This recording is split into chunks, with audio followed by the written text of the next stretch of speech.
अस्सलामुअलैकुम सामीन। 7 जुमादुल उखरा की तारीख शुरू हो चुकी है, 30 दिसंबर है।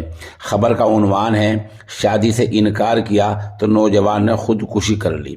आसाम के गुवाहाटी से यह हैरान कुन मामला सामने आया है, जहां 27 साल नौजवान ने सिर्फ इसलिए खुदकुशी कर ली है क्योंकि उसकी गर्लफ्रेंड ने महबूबा ने शादी करने से इनकार कर दिया था। नौजवान ने खुदकुशी से पहले फेसबुक पर लाइव होकर कुछ कहा भी है। पुलिस ने मामले की जांच शुरू कर दी है।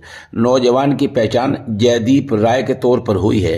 पुलिस के मुताबिक जयदीप आसाम के सलचर इलाके में मेडिकल सेल्स प्रोफेशनल के तौर पर काम करता था।